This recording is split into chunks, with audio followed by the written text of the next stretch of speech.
If you take a look at your economic calendar, and you can use Econo Day, you can use Forex Factory, you'll notice there's an absence of any kind of significant news drivers today. But Tuesday, we have CPI. Wednesday, it's PPI and retail sales. And then Thursday's a heavy hitter. We have Philly Fed, manufacturing index, and employment claims. So Tuesday and Wednesday are going to be wild. It's Monday ahead of all that. So I don't have a whole lot of expectations in terms of big movement. They're going to reserve that for Tuesday, Wednesday, and Thursday. So how do you trade those environments? Well, you want to define price in predetermined PD arrays or points of interest, things that are salient because of liquidity and or imbalance or inefficiency. When you incorporate time in association with one or the other, that's the only thing that can happen with price delivery outside of manual intervention, where there's a complete and utter disruption because of something that happens geopolitical or something unexpected. Years ago, we would see surprise rate announcements. That doesn't happen so much anymore, but the point is that type of thing can come in and unsettle the marketplace, and they'll use that immediate abrupt change in sentiment to run against the market's current sentiment. I have some old PD arrays. I'm showing you that it's old information, but because I use the frame of reference of a look back period of 20, 40, and 60 days, your highest probability, precision, high frequency setups are going to form in the last 20 days. So if you're looking back over price action for the last 20 trading days, not calendar days, you're looking at the most precise, the most salient, the most responsive, respected PD arrays that would be in my range of interest. Now, if we get to a point where there's a whole lot of action used on them, and what do I mean by that? If we have a range that's defined as a new week opening gap or a new day opening gap or a regular trading hours opening range gap, they're all different, okay? And all those inefficiencies, if they exist, they're going to be really important for me over the last 20 days. But when I first introduced the concept, using them on your chart, because the idea of grading it, using it more than just today, or if it fills in the gap, if it closes up the gap, usually everyone else in the industry has always said, okay, well, that's one and done. It's over and trash. It's no longer important. And that's a mistake. And by having them on for at least 5 days, it'll help you appreciate the fact that whether they fill in or stay open, they're important. They're not just discarded simply because they traded into them or overlapped them and went the other direction. They're still useful information. When we're looking at days like today, where the economic calendar is kind of anemic, it doesn't really have any kind of economic drivers that would be medium impact or high impacts. It's really forcing you to look at just pure price action. And that is not bad, but how do you engage that? Like, what do you do? What do you look for? Well, I purposely kept these old PD arrays here because they're from last week. Okay, and you can see the reference points here. This is the first presented fair value gap from January 2nd. Okay, so that's 2 Fridays ago. So it's not last Friday, Friday prior to it. And I have it graded. These are on the eighths. And you can see the sensitivity around all the eighths and the regular quadrants that are based on quarters. It removes the ambiguity. It gives you a very specific level, and you don't have to worry about guessing what low to use to draw a diagonal and supposed support and resistance on trendline stuff. I don't use that information except for targeting. If I can see a diagonal trendline, whether it be viewed as supposed resistance or support, when it's clean like that, when it's obvious, and it's diametrically opposed to what I think the market's most likely going to do next, I'll target those types of things. Otherwise, I'm looking for clean highs and lows. Asian session buy-side liquidity. And why is it being called that? And why is it important? If you look at all these highs in here, look at the time that high formed. It's 10 o'clock in the evening last night during Sunday's Asian session. Now, that's not the Asian session Killzone. Asian session Killzone is 7 to 9 p.m. Eastern time. That's like the sweet spot for trading. It's like a nice little 2-hour window where you can go in here and scalp and get something. There's usually always a first presented fair value gap in that you can use. There's always some old high or old low it can run for. Asian session ends and closes around 5 a.m. Eastern time. That's about right there. So if this is our delineation for Asian session close, and this is for Forex, for equities, that's your delineation right there. So what you want to do is visually represent a starting point of that, and then go back through Asia's session at 7 p.m. Eastern time. Look for the obvious smooth highs or lows. This was highlighted before the stream. You can see it, and that was the draw on liquidity. It's smooth, okay? And this high here, while it did take this short-term high here and rejected that, they left that. That's engineered liquidity. Now, engineered liquidity is where the market will run to an obvious level. Now, when I say obvious, that is synonymous with retail. Whenever a level on the chart looks like a perfect classic scenario of what every textbook shows as a resistance or a support level, they always show it like this: high, high, high, high. They're going to say that's a strong resistance level. Now, while I'll admit at that moment when it starts to drop down, that would be considered a present nice resistance level where price was unable to overcome that. I'm not looking at price when it's creating these types of things here and trying to trade that, because you don't know if they're going to run through that as a new trader or if they're going to continue dropping lower. You don't know that. So that's why I don't teach that way. What I do is I teach you to look for it in the past, because that's the trap. Whenever you're looking for smooth highs like this and it's framed on the basis of time, what does that mean? Well, the first primary function, what we're doing is we're looking for times in the chart where smooth highs and smooth lows or single highs or single lows exist. I'll tell you what that is by contrast, but for now, just look at this and know that this is too smooth, and smooth areas in price action tend to be made jagged. And you can see the price was meandering around and it rallied all the way up and traded into that smooth area. Look at the reaction it's been since then. This is not the kill zone. This is the entirety of the session. There's a difference. When you look at the entire range that's available, you would include all of this. So that's the Asian session high, and that's the Asian session low. See the difference between that and this is the entirety of the Asian session kill zone. See the difference between that and this vertical line and that vertical line? When you're looking for smooth highs and smooth lows, do not limit your perspective to only that of during the kill zones. You're going to find really good setups for that. But what happens if you already went outside that range, as we've seen here? If you're only using my kill zone to look for the liquidity runs on relative equal highs or relative equal lows, this has already been used and it's useless to you, right? Because we've already went outside of that. And this is where a lot of questions come to me, or confusions, or they call it doubts. And what I'm basically saying to you is there's nothing inherently wrong with limiting your search for relative equal highs or lows in that kill zone, or any kill zone, like the London kill zone. That would be 2 o'clock in the morning to 4 a.m. That's your sweet spot, but it goes all the way to 5 a.m. Why? Because it's an overlap with Asia's close. Ooh, so you want to have that 3-hour window between 2 a.m. Eastern time to 5 a.m. Whether you're trading Forex, whether you're trading index futures, it's the same.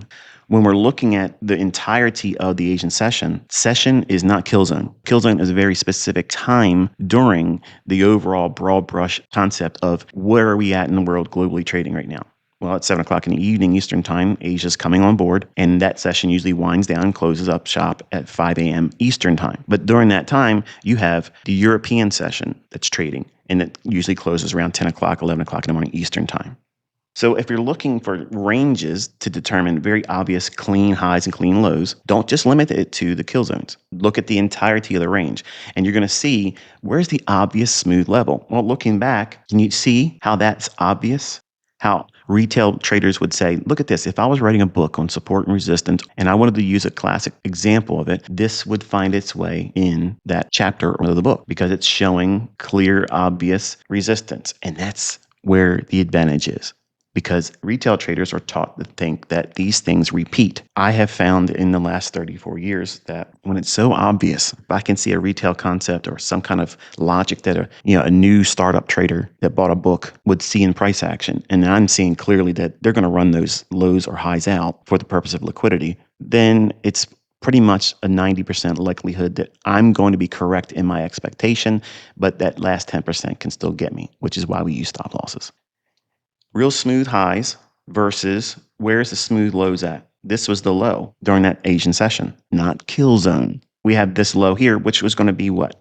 Think now, kill zone. This is the London open kill zone session low. So that would look like this. Find 2 a.m. We go to 5 a.m. So that right there is your London open kill zone, not session. That London session goes till 10 o'clock to 11 o'clock in the morning. We taught it as initially, if you're trading London, the extreme of the range is usually defined by 10 o'clock to 11 o'clock in the morning. So that's profit taking if you're a London session trader or European session trader and you've been trading all night into regular New York session hours. There's usually a strong reason or suggestion to take profits at least around that time. It doesn't mean it create the higher low of the day, but usually there's some kind of a tradable higher low and it's beneficial for profit taking.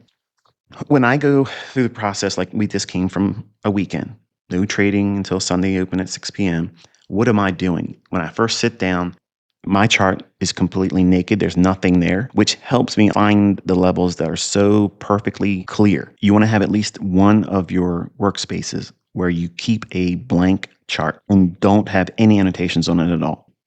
And this is really specifically talking to the newer traders or newer students or someone that isn't well versed in trading or reading price action. If you put an annotation on your chart, a level, you've already committed all of your hopes and dreams and consideration around the idea of, I'm not going to do anything until it gets to this level and it does something for me, and then I'm going to react. Okay, right away, you have completely closed your eyes to every potential opportunity that may present itself. And then you may be surprised because you don't have enough experience to see when you're wrong, because you're subscribing to an idea because you want to see yourself stick to a model.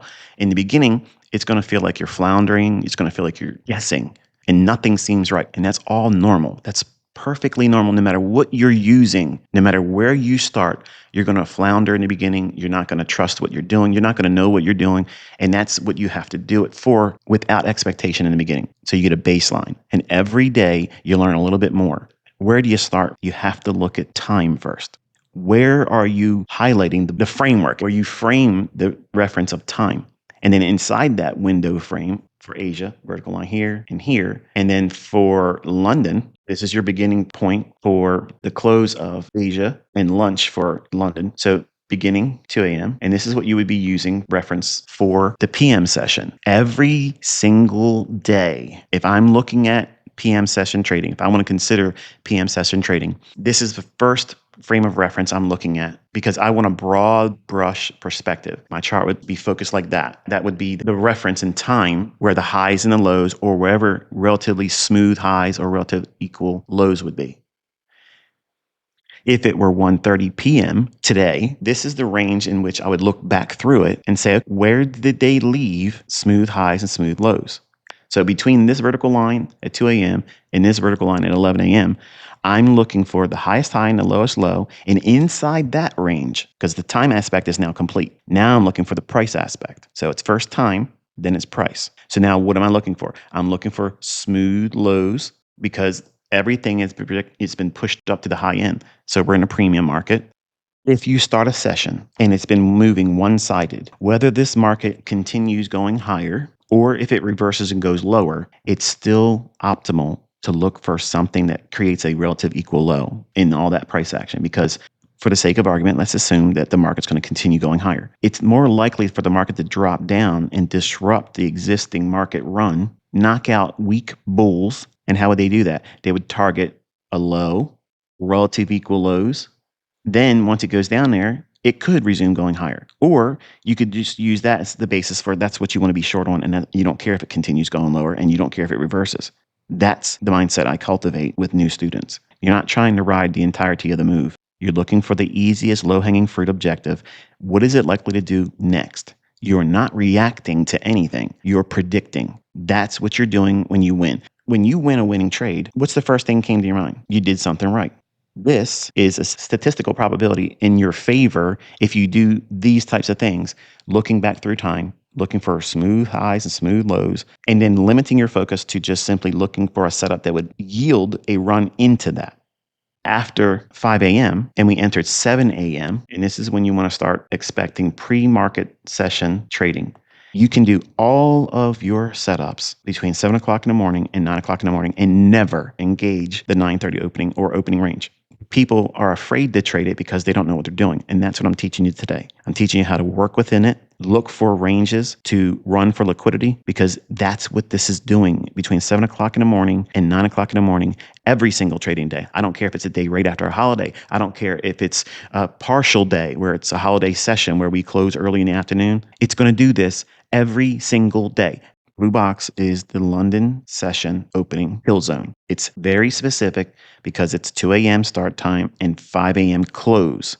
4 a.m. is the sweet spot. That's where your purest little runs that start for the setup. If you're focusing on that time of day, you look at 2 o'clock to 4 o'clock in the morning. And after 4 o'clock in the morning, unless it creates some kind of parabolic run to a higher time frame PD array, as you see it does down here, that green box is that daily suspension block high. You can see it drops pretty aggressively down into that, and it does form the low at 343. That low reacts off of the top of a volume imbalance that's part of a buy-side imbalance, sell-side inefficiency. That reaction there, if it's running here and we close up shop Killzone wise, there's a gap of dead time. We're not doing anything from this point here to that. All of this information here, while somewhat useful, I'm not trying to engage in it. When I was working with Forex, I would sometimes enter in because if I had a really strong opinion, if I had real strong convictions about what I believed the market was going to be doing, then sometimes I would enter into that. If you're listening to me to learn, avoid this area because it will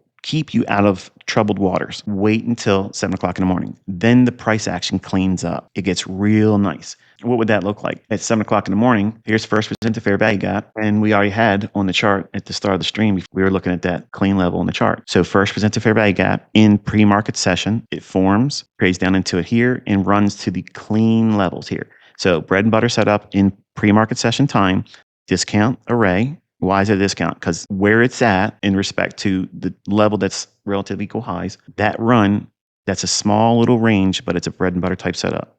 And these things form every day. Go back through your price action and look for it. Define the ranges as I just showed you here today. Session to kill zone and differentiate the two. Know what they are. Some of you are probably thinking, why are you not looking at that little gap right there? Because that's not displacement. This little thing here, that is not important to me. I would look at that as a common gap. This is not common. What makes it not common? See, common gaps when we were trading only in open outcry times with commodities, we would have common gaps exist all the time. So the daily chart would have all these open gaps that never got traded back to, it would just continue moving in different places all the time. And these common gaps would just exist for a long time. This is an example of that. So a common gap is not an interesting gap to me. An interesting gap is one that has displacement like this. And what is displacement? It's a run through a high or low at a very specific time. What's the time? 7 o'clock in the morning. So now business should start picking up. And we know that there's a clear level of liquidity up here from overnight Asia session. So all of this here is a draw for price. As soon as 7 o'clock hits, I'm thinking I want to see something that's going to give me a run up into that level. Watch the very beginning of the stream and look how they reacted after being there for a little bit of time. This displacement towards the obvious retail concept. If it's a relative equal high, as it is in this case here, this is the Asian session, buy side liquidity. It's the smooth highs inside of all of the price action from 7 p.m. Eastern time to 5 a.m. Eastern time. So that entire window, we're looking for where is it obvious that it's left smooth highs or smooth lows. In this case, it's smooth highs. Why? Because overnight, we only saw market go down. So whatever discipline you have, if you look for what price has done overnight and then look for the smooth highs or lows in that range, you're going to have pre-session or the first hour of trading's point of interest for index futures trading. You have to know why price should be considering your level of interest. Why is the fair value gap of any importance? Displacement is where we take out a short-term high. Boom. If we take out a low, here, that low. This is a noteworthy sell-side imbalance, buy-side inefficiency. Let's say you're bullish and you think that NQ could continuously go higher, but you have this. What do you do with that information? Do you try to short it there? No. You look for it to act as what? Inversion fair value gap. So then you would frame it and put the levels on it from the high, upper quadrant, midpoint, lower quadrant, and the low. And then you would study, does price give you evidence that it's using it? Is it supporting that idea? If it's in a consolidation like this, it's less likely to give it to you because we're in a holding pattern right now. Why is it just sitting right here like this? Because the session, 7 o'clock to 9 o'clock in the morning, has already done its initial job, which is run to overnight highs that were clear, they were obvious. Retail seen it as resistance, and it's going to run for the liquidity that's left up there. And that's where you get that run here. Because this candlestick here, one right before it, has no bearing on what I'm looking at. I'm looking at this structure there, low, high. This short-term high here was pierced with that high. And then this low and this low, relative equal, had it pierced there. This high, that low, and we're at 7 o'clock. What do we do next? Well, am I interested in seeing this low get taken out? No, because the smooth high is up here at Asian session buy side liquidity. That was what we showed on the start of the stream before commentary began. That's these highs here. And this one here is the trap. This is what throws off people. They're like, look at that, man. It couldn't even get up there. So this is strong resistance. I love that because what is this really the way I teach? They're relative equal highs. And it's high probability because the one to the right is lower than that one. That's the retail trap. That is the thing that you're looking for. You want to see that type of thing set up leading into 7 a.m. because then you'll have always something to do, practicing reading the tape, watching and observing. The confidence that it yields to you by doing it, it helps with you knowing what you're looking for. And then it communicates to your subconscious that doing these subtle things, it doesn't require a whole lot of thought process. They're very simple things. This is very simple logic. You are looking for a framework of time and you're looking for where is it smooth? Where is it obvious that it's respecting some specific price level? And wherever your eye jumps to where it's smooth, that's many times what you'll see the pre-market session, 7 o'clock to 9 o'clock in the morning, run to. Now, let's play devil's advocate for a moment. If this hadn't ran up there as it has already done, then any drop down would be viewed as a Judas swing during the 9:30 opening to 10 o'clock opening range, that 30-minute window. And then I would look for displacement to the upside. And if it was done on the basis of the first presented fair value gap, then I would use that there and then run up to that. And that's how I would use that during the first hour of trading. See the difference? So what you're looking for is now inside of the 2 a.m. to 7 a.m. That is your pre-market session, but including overnight London session. So you look back through that range of time between that and that vertical line. Where in that range between these two vertical lines, where is there anything that's smooth? We've already taken out the high overnight here. We've already cleaned up and purged the Asian session highs. Does that mean it's going to drop and go lower? It could. But I'm trying to cultivate that idea that who's made money right now? London low, bulls. So between that low and what we have seen here as a high, go back through with your eye and look for relative equal lows. I like this. It's a nice block of price action there. And then I like this area here. And it's also the consequent encroachment of first presented fair value gap of January 2nd. And the further we get down, admittedly, I'm still bullish on the daily chart. We can see objectives to reach for. Now, just because we have a level that we anticipate that may act as a draw on liquidity because it's a relative equal high or relative equal low, don't marry the idea. If you're brand new and you're learning how to do this, be aware that might not be accurate for the session that you're watching. It may use it later on. For instance, like London here, you may have looked at this area here and said, look at this is first presented fair value gap. It's 2 a.m. Let's trade it and then reach for these smooth highs. And it just falls short. The reason why that I teach partials because this type of thing here can happen where there's a high, it runs above it, but your objective doesn't get met until a later time. And if you're buying that fair value gap there, you can't weather that type of retracement, which is why we use stop losses, which is why I teach you to tape read before you even demo trade. These things have to be learned in a graduated fashion. By having some rule-based ideas, it helps provide you a structure mentally that I'm only looking for a very specific thing in the beginning. And I'm going to measure the continuity and consistency. Does these things tend to repeat? But if you don't know what you're framing in terms of time, you won't understand where the liquidity is presently. By framing the references in time, kill zones and the session highs and session lows and relative equal highs and relative equal lows, you will know where the bigger bubbles are going to be at. And what is an example of that? Well, we have smooth highs over here, that high that failed to breach it. So there's going to be a lot of liquidity sitting there because new positions were entered there and existing stops here moved down to that high on shorts. So that logic tells me that this is a larger pool of liquidity. It's much more impactful and it's going to be a stronger draw. And it just so happens to be just shy of that level there. So if it's going to take out that high, it's going to definitely come back up here and sweep that out. And it's a relative equal high because of the definition I give it, which is it gives you a run to a level, it falls short of it, and then it gives you this little red herring run. I love that because they're so easy to see, very simple little runs like this bread and butter setup in here. This is not the first presented fair value gap. That is. So when you're watching the 9:30 to 10 o'clock in the morning, I'm looking for the obvious displacement fair value gap.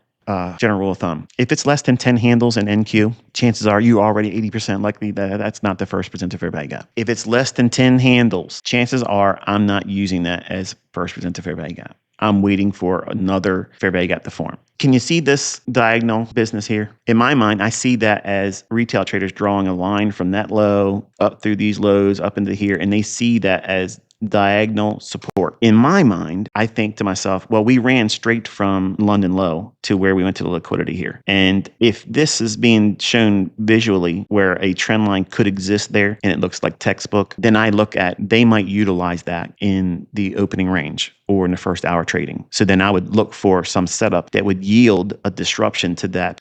I am not a trend line trader. I teach the idea of phantom trend lines. So I see this and I'm like, okay, where's the midpoint? That's this liquidity right there.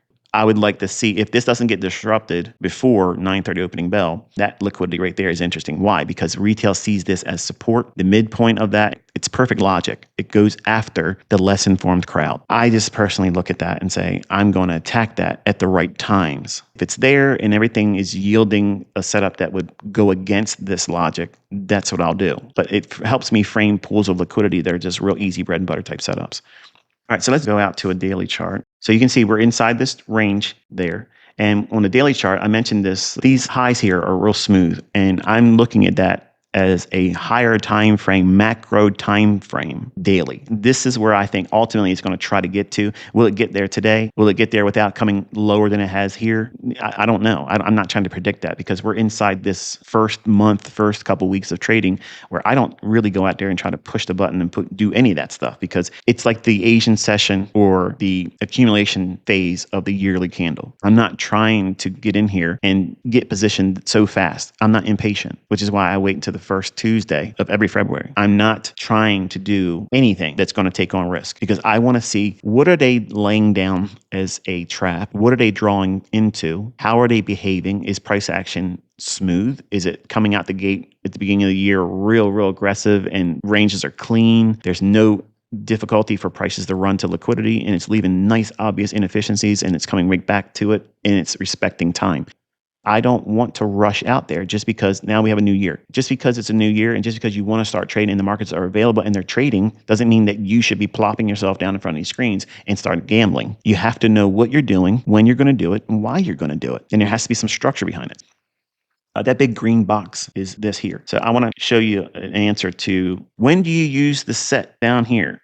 See how I have this highlighted? The volume imbalance is not shown. When I toggle it, it appears. See that? So when I'm watching price action, I'm toggling on and off every time I refer to the daily chart because I want to see like that volume imbalance right there disappeared. That to me is hidden information if you have this setting toggled on or toggled off. So if you look at the chart and you toggle it on and off, it gives you visual representations where these gaps or inefficiencies exist. Otherwise, I don't care about having the setting on or off. That's the only interest I have. I look at price action just sitting here. I'll listen to some music and I'll go through my charts and I'll toggle it on and off. And I'll do the same thing with ES. And I do the same thing with the Dow. And where the inefficiencies appear by toggling on and off, now watch, look at this candle and go right back to this one here. We're only going to look at that, just looking at that. Do you see any major discrepancies? Not so much. Go back through this high to that low. See any major discrepancies? Not so much. Now, this high down to that low right there. What's jumping off? That inefficiency down here, which is why I taught you and showed you in advance that there's the suspension block. It has a volume imbalance at the low, buy side imbalance, sell side inefficiency, and then the high of it has a volume imbalance. But that volume imbalance, if you have your setting toggled wrong on your daily chart, you won't see it. That's all I'm doing. It's that simple. I'm just toggling it on and off, and I'm going back through price action in the range that we're inside of, which is that being defined by that low and that high. Everything has stayed inside of that range since then. So I'm looking back, where's the inefficiencies? In every smaller price range, I'm looking for inefficiencies. Volume imbalance specifically. That's what I'm looking for. I'm looking for the close and the opens. Where are they at? Because they change a little bit. Okay, you see them. They change slightly different. That closing price is not going to be the same whether this is toggled on or off. It's going to be a discrepancy there. So here's a 1 minute chart on NASDAQ. And you can see, since we hit that liquidity, that was Asian session buy side liquidity, what has it been doing? It's in a holding pattern. Not every relative equal low or relative equal high is the same. If you're referring to that as the beginning point of defining your relative equal low, if that low has a wick, you got to grade it. Because if you're wrong, chances are it's only going to go down into upper quadrant, consequent correction, or lower quadrant, and then reject on you and go the other direction. That's where you're going to fail because you're going to expect that to be taken out, and it won't. It'll just trade into that range, and then that'll be the end of it. Same thing here. You have relative equal highs here. Closest one to market price here has got to be lower than the one you're anchoring to. Anchor point is point number one, the higher of the relative equal highs, and anchor point to the relative equal lows is the lower one. If that low or high has a wick, you have to grade that. And if you're in a trade, or if you're paper trading, or if you're tape reading and you're looking for it to run to that and go higher, always, without fail, never, ever, ever not do this.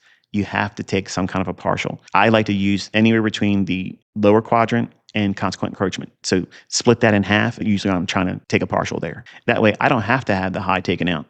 And it doesn't need to trade through consequent encroachment, because if it fails, consequent encroachment is going to tell you the information that you're looking for if it's going to fail. Because if it stops short of consequent encroachment and it doesn't even touch it when it runs up, that's indicating what? Weakness. It can't even breach the consequent encroachment midpoint of that wick. So if it's going to go the other direction, that's usually indicative of what you're seeing when there's a wick in the relative equal high and relative equal low.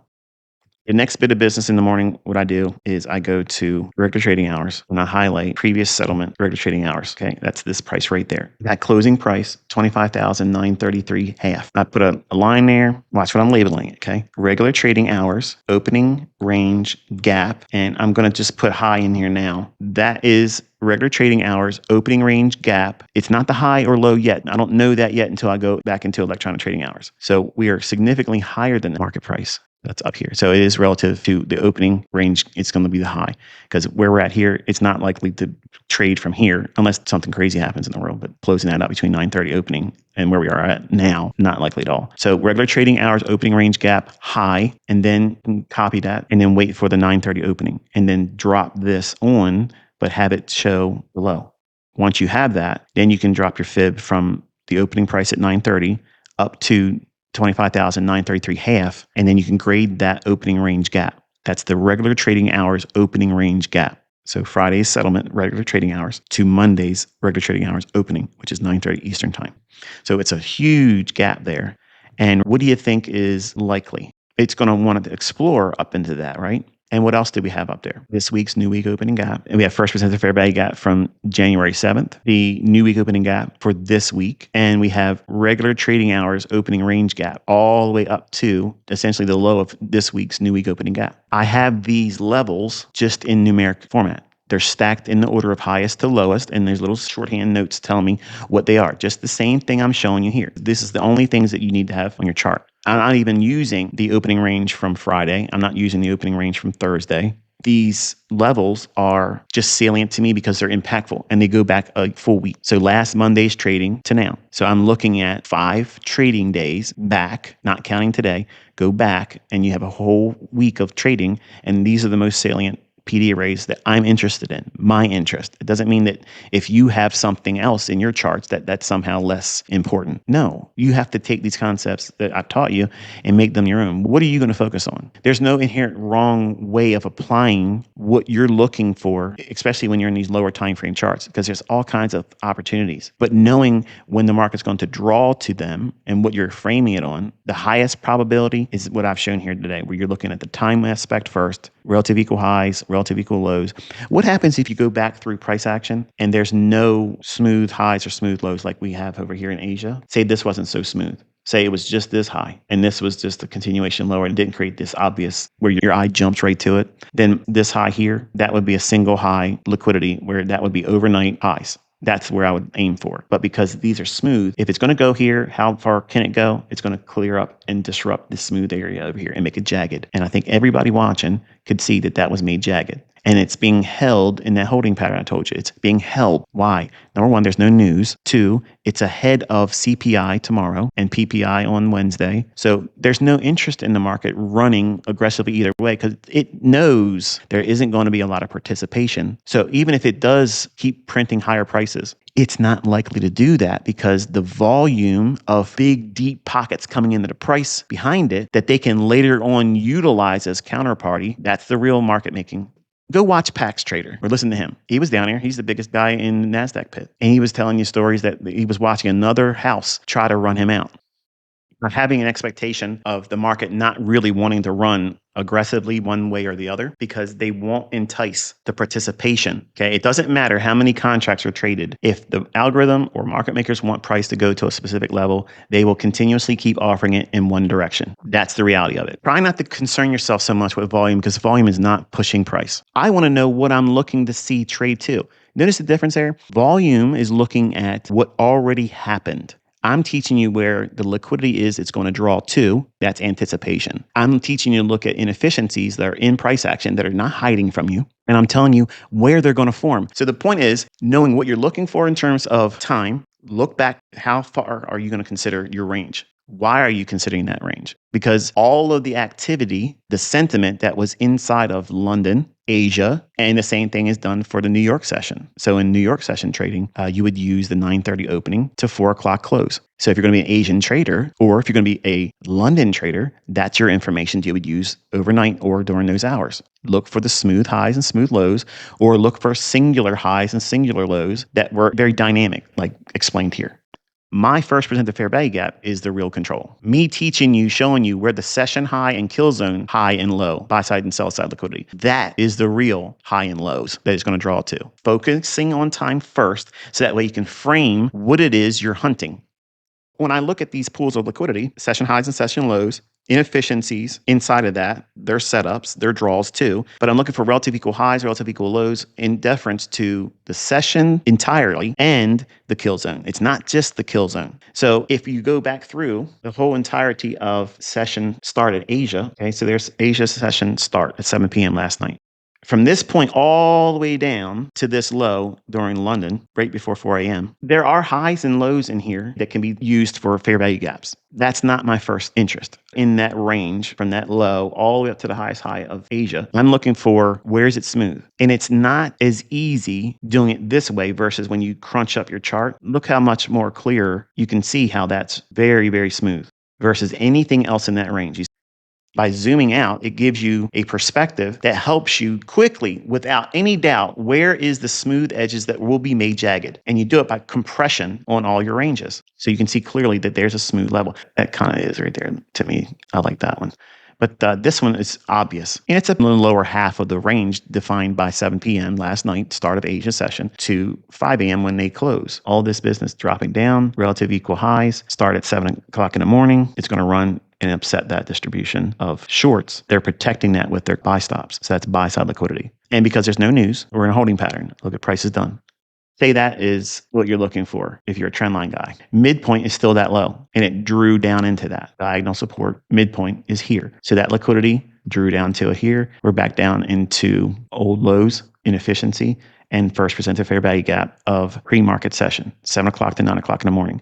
That window is this, Caleb, that right there. This is all anyone really needs. If they just look at the price action just inside that window and look at overnight highs, overnight lows, overnight relative equal highs, overnight relative equal lows. They will be inside of the highest high and lowest low of the session sometimes, just like that Asian session buy side liquidity pool was. It's inside of the entire range that was overnight. So it's not just simply what's the high of Asia. You use that information. It can eventually trade to those levels, but inside of the range overnight, you're looking for where is it smooth? And the probability of it running to them, it increases exponentially if it's part of or around a quadrant level of the entirety of the range. Same thing if you use that logic here, midpoint. This is exactly what I teach in my lectures on phantom trend lines and the way I use them and teach them and how to attack that specific pool of reference and liquidity. All right, let's go back to 7. And this is a candlestick it started on. So this is your high, and that is your session low.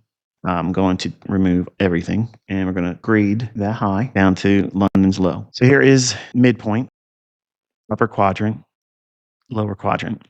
So inside of the lower half, we're seeing that relative equal highs. Okay, you would look at it like this. Go back through that whole range of price action, and you should be able to see how that's very, very smooth. Until this little business right there, that was smooth too. Either one of them would have been good, but because this one was disrupted, that was left. And then you see this price action here. There it is. Remember I was saying earlier, we have new week opening gap higher. Open price is 746 quarter. Regular trading hours, you'll see that that's a discount gap. So there's the gap. All that right there is the gap. Go back to electronic trading hours. Disrupted the liquidity I told you it would reach for. Traded up to and through first presented fair value gap from January 7th. We're inside of the Asian session displacement from January 7th. Consequent encroachment. Opening range gap has been now tagged. So there's your 70% likelihood before 10 a.m. It's done that. Upper quadrant is here at 25,887 even. And I'm showing you eighths. Okay. So don't be confused by that. Just look at the little number here. Like that's an eighth. That's upper quadrant. This is consequent encroachment. So there's this big vacuum of no price action during regular trading hours between where we settled at 933.5 up here and where we opened here on that candle. There's this big compression inside that range, but it's void of any kind of price action delivered to it at all during regular trading hours, even though we traded through this area here overnight. So that's Asian session high. Highest high that session had is this level right there. So the only thing they did was came down and disrupt that trend line like I told you. That was your Judas. No need for it to go down into this business down here. Subtle little retracement and then expansion into the outside. Real aggressive run into old PD arrays. Upper quadrant is here, Asian session high here. And then we have new week opening gap here, all during the same time that we showed on the daily chart that those relative equal highs, they are too smooth on the daily chart. So it creates this perfect storm where price will want to rush into that space where there's no real trading during regular trading hours. Let's go to regular trading hours and take everything off. We started trading down here, that price right there. And that gap goes all the way up to here. So you see how it's rushing back into this unpopulated area of price action, even though overnight it has already traded in this range. It hasn't traded up here yet, even in electronic trading hours, but it has traded where we're at here. So we're basically overlapping what electronic trading hours has already done. All right, let's go back into electronic trading hours. This candlestick right there, this is the first presented fair value gap right here because it's taking out a high and it's displacement above that high. And it's not this little tiny little separation here between this candlestick high and that candlestick's low. That's not the fair value gap. It's breaking through in the direction we already determined that it was a draw. We've laid out several things. The fact that we're opening low at 930, it's going to be a discount opening range gap. The new week opening gap's above us. The relative equal highs are above us on the daily chart. There's several PD arrays that are highlighted here. And there's so much of a vacuum, price to want to go back into this area. Then it keys off of the level Dad talked about as the first presented fair value gap over here during the pre-market session hours of 7 o'clock and 9 o'clock in the morning. All right, so upper quadrant's now been hit. So we have the other remaining portion or last quarter of the gap between regular trading hours session close last week and this upper quadrant level. That does not need to be delivered at all. This right here is enough to prove the things I've outlined this morning where it was going to go up, reaching towards that level I talked about on the daily chart, those relative equal highs.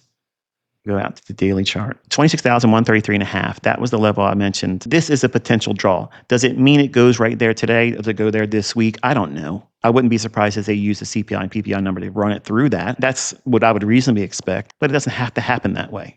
I'm just saying that I like the idea of framing the majority of any setups. They should be in that direction. Even though we're in this big consolidation, this is a likely draw. And today, it's already proved effective in determining direction. So you're sticking to a bias derived by the higher time frame daily chart. So it's basically ran about 150 handles or so. So now imagine if you didn't take off your trade and you're sitting here like this. Would you feel confident it's going to continue and close over above the Asian session high or have a deeper retracement back down into the 780s? Knowing what you're looking for, also when it delivers a big rush of a price run like this did here, that run, because it was parabolic, it was real quick out the gate, and it's already done 3/4 of the move. That's this right here. 3/4 of the opening range gap between last Friday's closing price to where we opened on a 930 candle. 3/4 of that's already been delivered in a few minutes. Whether you closed your entire position or partial, something should have been banked because it can always have a retracement deeper than you're wanting to or willing to hold on to. High, high, high at the upper quadrant. Liquidity resting still at Asian session high. First presentation, nothing is superior to that, period. When I pointed and walked you to this candlestick, and I told you relative to time, that's the one that matters. What was important? There's your Asian session high. Oh, look at that. So here we have the high. So we have a bullish candle here. That candle exists below that low, that low. We tapped into it here, and then right before the opening bell, they snatched all the liquidity, resting below here, in the direction that we outlined because of the daily chart, because of the opening range gap. It's going to rush to get up in there, and the new week opening gap for this week. If you have any position open still, you would want to take something off here because we have done a run on Asian session high. That liquidity has been purged. We went to another eighth of the range, not a quarter. And it just got close to new week opening gap low and regular trading hours high, which is Friday's regular trading hour settlement price. All liquidity now is resting on the sell side right below that low. We've taken out highs here. We cleared Asian session high, and we're in striking distance, flirting with a run to full gap closure and a tap into new week opening gap low, which need not be delivered. It ran to the levels that we outlined in advance. Previous session, first presented fair value gaps, grading the opening range gap. We saw it run real quick to consequent encroachment, which is half of the gap. 70% of the time, you're going to see that deliver by 10 o'clock in the morning. Right away, you have a huge advantage of knowing where that is, and the market will likely gravitate to that. Then, by including other factors like overnight liquidity by Asian sessions high, where was the highest high in 7 o'clock last night's time and 5 a.m.? Whatever the highest high is, that's the Asian session highs. Go through the process of knowing what that is and then grade that range. If it's likely to be bullish, as we outlined, and we said we were looking for higher prices, we've been looking for higher prices on NASDAQ. There's a daily chart, relative equal high there. We have a big gap opening that's lower, so we're opening in a discount. We framed the logic on how retail would be using diagonal support and resistance and how they're going to target them, and they're going to draw down on that liquidity. When they hit that, and it's in concert with first presentation of a fair value gap that displaces, it has to move in such a way where it's showing you not only a direction, but it's showing you a magnitude of the move, saying, okay, I'm showing you here it is, the beginning of the run, and now it's really going to take place. So when it does that, relative to time, 7 o'clock in the morning, everything has to start there. If it's not framed on time first, you're gambling. I just showed you a masterclass today of what you're supposed to do every session, every morning. Where do you find the liquidity? How does it look? Where do you find it in the previous sessions? What sessions am I using for the trading session that I'm trading in right now? So now what I'm looking at is if it trades below this low here, there's liquidity here, and there's a minor sell side liquidity there. If it's going to run here, I would demand that it wants to go there first and not take out that liquidity. If it takes this liquidity here, I would walk away and be content that the lion's portion of the move for the morning session is done. I wouldn't worry about coming back into the afternoon either, because the economic calendar is driving that decision making. I'm looking at time and price, and I have a statistical probability of being correct more times than I'm not. So therefore, I have a measurable probability of doing the same things over and over and over again. It's time delivered. It's rule based. It's not ambiguous. It's very specific things.